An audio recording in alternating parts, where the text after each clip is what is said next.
Hello dear students, welcome to Kotputli la education. आज हम बात करने वाले हैं आपके शेड्यूल्स को लेके। जो कॉन्स्टिट्यूशन में हम देखते हैं कि 12 शेड्यूल हैं, तो वो किस तरीके से आई, किस तरीके से हम उसको पढ़ सकते हैं, किस तरीके से शॉर्ट फॉर्म में याद कर सकते हैं। इंग्लिश और हिंदी दोनों में देखेंगे हम, क्योंकि आपको दोनों में ही जानना बहुत जरूरी है। ठीक है, तो आप वीडियो के लास्ट तक बने रहें। वीडियो को लाइक और शेयर भी कर दे, चैनल को सब्सक्राइब भी कर ले, साथ ही बेल आइकन पर भी प्रेस कर ले, जिससे आगे आने वाली वीडियो अपडेट आपको मिलती रहे। तो चलिए अभी हम देखेंगे कि आपको 12 शेड्यूल को किस तरीके से लर्न करना है, किस तरीके से ये ऐड हुई, कौन कौन से इसमें अमेंडमेंट हुए, तो सारा एक्सप्लेनेशन हम एक साथ ही देखेंगे। तो देखो, मूल संविधान जब हमारा कॉन्स्टिट्यूशन बन चुका था, ठीक है, 26 जनवरी 1950 से जब ये लागू हो गया था, तब उस टाइम हमारे कॉन्स्टिट्यूशन में 22 भाग, 395 अनुच्छेद और 8 अनुसूचियां थी। ठीक है, फिर उसके बाद क्या हुआ कि इसमें ये तो एज इट इज पार्ट रहा, ठीक है, और ये 8 अनुसूची में से 4 अनुसूची और ऐड कर दी, तो ये टोटल हो गई 12। ठीक है, तो 9, 10, 11 और 12, ठीक है, ये अनुसूचियां हैं जो ऐड की गई।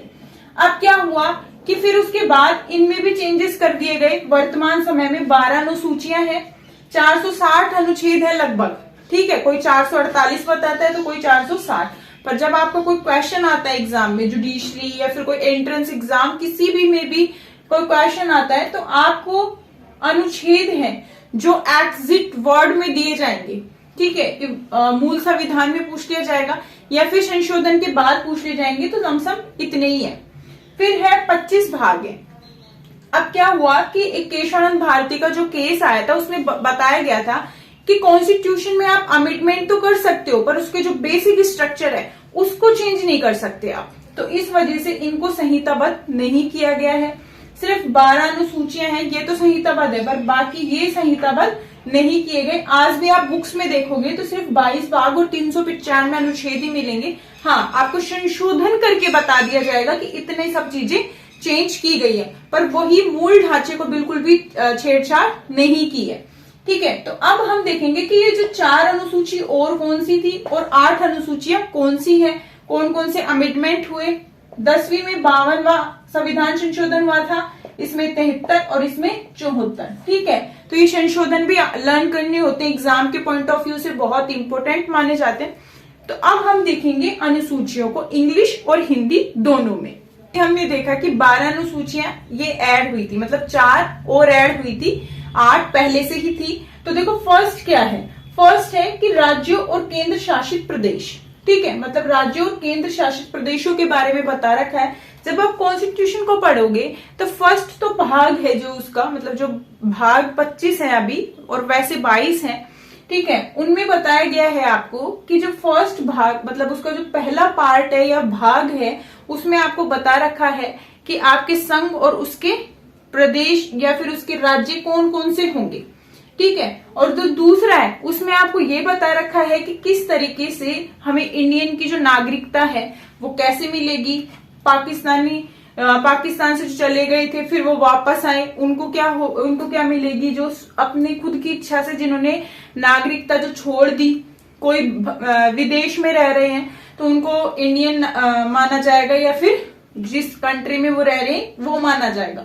ठीक है, ये सारे प्रोविजन हमें दे रखे हैं। तो राज्य कौन होंगे, केंद्र शासित प्रदेश कौन कौन से होंगे, उनकी सीमाएं कहां कहां तक होगी, तो ये अनुसूची 1 में बता रखा है। फिर है अनुसूची 2, जिसमें आपको राष्ट्रपति, राज्यपाल, लोकसभा के अध्यक्ष, उपाध्यक्ष, विधानसभा के अध्यक्ष, उपाध्यक्ष, विधान परिषद के, ठीक है, अध्यक्ष, उपाध्यक्ष, सुप्रीम कोर्ट, हाई कोर्ट मतलब उच्चतम न्यायालय, और उच्च न्यायालय के जो न्यायाधीश है उनके बारे में, और भारत के लेखा नियंत्रक जो परीक्षक हैं, नियंत्रक महालेखा परीक्षक, उनके सभी के बारे में जितने भी उपबंध है कि कैसे इनको अपॉइंट किया जाएगा, कैसे इनको, जो इनके अगर कोई किसी का इलेक्शन होता है तो वो कैसे होगा, तो ये सारी चीजें आपको अनुसूची 2 बता देती है। ठीक है, अब तीसरी अनुसूची ये बताती है आपको कि आप जितने भी देखा होगा आपने, राष्ट्रपति है, प्रधानमंत्री है, अभी हाल फिलहाल में जो इलेक्शन हुए राजस्थान में, उनमें भी आपने देखा होगा कि शपथ ग्रहण समारोह हुआ था।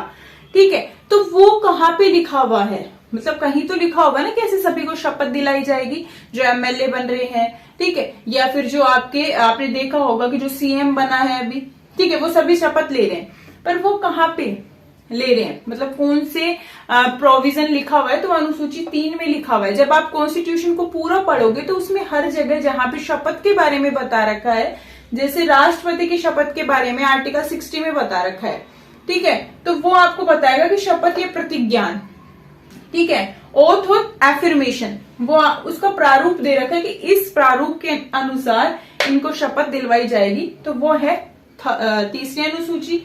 फिर है चौथी अनुसूची आती है राज्यसभा के स्थानों का आवंटन, ठीक है, मतलब जो राज्यसभा के स्थानों का आवंटन दिया जाएगा, जब हम राज्यसभा का क्लॉज पढ़ेंगे, ठीक है, तो उसमें ये बताया जाता है। फिर है 5वीं अनुसूची, जिसमें बताया जाता है कि अनुसूचित क्षेत्रों और अनुसूचित जनजाति के क्षेत्रों को किस तरीके से नियंत्रण प्रशासन किस तरीके से होगा, उनका उपबंध है जो अनुसूची 5 में बताया गया है। इनका स्पेशल पहले पार्ट भी है, ठीक है।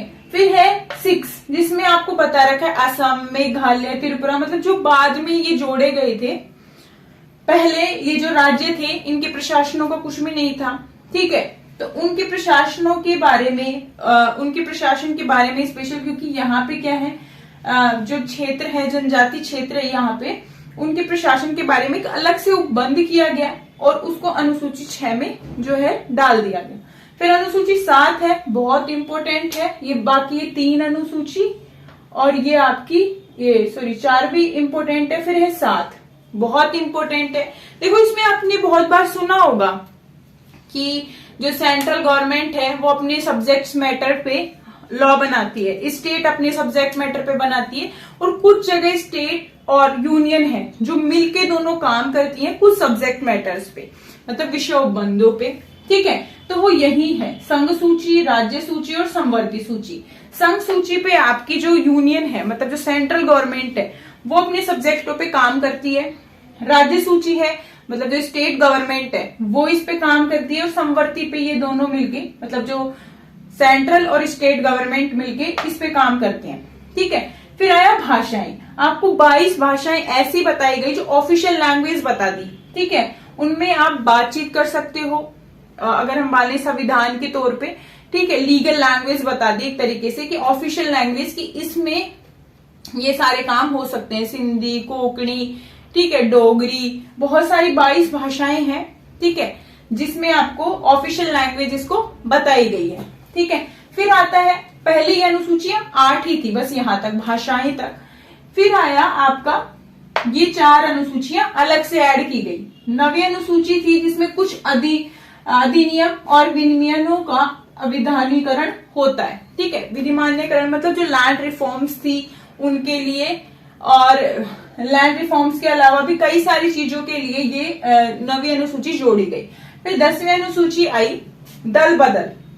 इसमें क्या होता है, जैसे मान लो आज मैं कांग्रेस की तरफ हूं और कल मैंने बीजेपी ज्वाइन कर ली, फिर बीजेपी को 10 दिन रखा, फिर वापस मैंने कांग्रेस ज्वाइन कर ली, फिर कांग्रेस से वापस कोई और अदर पार्टी ज्वाइन कर ली, तो इससे क्या हुआ, मैंने दल बदल किया बार बार, तो ये दल बदल को जिस व्यक्ति ने किया है उसको निर्हरित घोषित कर दिया जाता है, और फिर वो किसी पार्टी का मेंबर नहीं माना जाएगा, क्योंकि ऐसे तो क्या है कि सबके अपने कुछ प्राइवेट बातें भी होती हैं, ठीक है, पार्टी के कुछ रूल्स रेगुलेशंस होते हैं, तो वो लीक होने के भी डर रहते हैं, तो इस वजह से ये 10वीं अनुसूची में डाला गया कि दल बदल का उपबंध किया गया।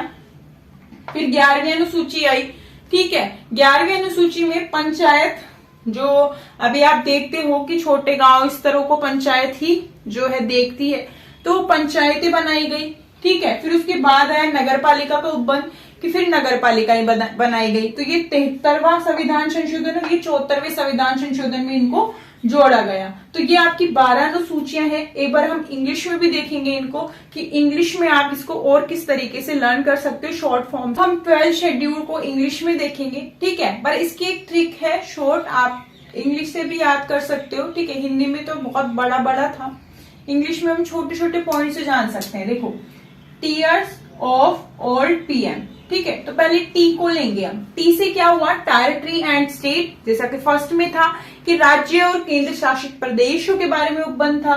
सेकंड है ई इमोल्यूमेंट, जिसमें आपका राज्यपाल, राष्ट्रपति, लोकसभा, विधानसभा, विधान परिषद के अध्यक्ष, उपाध्यक्ष। फिर है ए एफर्मेशन एंड ओथ, जिसका मतलब था प्रतिज्ञान, और ओथ मतलब शपथ। ठीक है। फिर है राज्यसभा, आर से राज्यसभा, सीट अलोकेशन मतलब राज्यसभा का जो सीटों का आवंटन था उसके बारे में। एस है शेड्यूल एरिया, जो अनुसूचित जाति और जनजाति के प्रशासनों के बारे में थे, क्षेत्रों के प्रशासन के उपबंध था। ठीक है। फिर है ओफ, तो ओ और एफ अदर ट्राइबल एरिया। ठीक है। फिर है F federal list. Federal list का मतलब आप समझ गए होंगे कि फेडरल लिस्ट में संघ सूची, राज्य सूची इनके बारे में था। अदर ट्राइबल एरिया मतलब असम, मेघालय, मिजोरम इनके बारे में था। फिर है ओल्ड पीएम। ठीक है। तो ओल्ड में ओ ऑफिशियल लैंग्वेज, ठीक है, जो आपकी 8 शेड्यूल थी। 9 में था लैंड रिफॉर्म्स मतलब कुछ अधिनियम और जो प्राधिकरण थे उनका विधिमान्यकरण था, तो लैंड रिफॉर्म्स जो 9 शेड्यूल थी। ठीक है। डी से है डिफिशियंस मतलब जो आपके दल बदल का कानून था वो 52nd अमेंडमेंट में ऐड किया गया था। पीएम, पी से पंचायत जो कि 73rd अमेंडमेंट में ऐड की गई थी। और फिर है एम म्युनिसिपैलिटीज मतलब 74 अमेंडमेंट में ऐड किया गया था। तो इस तरीके से आप 12 शेड्यूल को हिंदी और इंग्लिश दोनों में लर्न कर सकते हो। शॉर्ट ट्रिक भी बना सकते हो, टीयर्स ऑफ ओल्ड पीएम, और बिल्कुल छोटे छोटे वर्ड्स हैं टीयर्स ऑफ ओल्ड पीएम, आप टिप्स पे भी लर्न कर सकते हो। तो ऐसे ही आप ये पूरी 12 शेड्यूल को लर्न कर लोगे तो आपका कॉन्स्टिट्यूशन का एक छोटा टॉपिक है जो क्लियर हो जाता है। तो आगे भी ऐसी ही अपडेट्स के लिए आप हमारे चैनल के साथ बने रहें।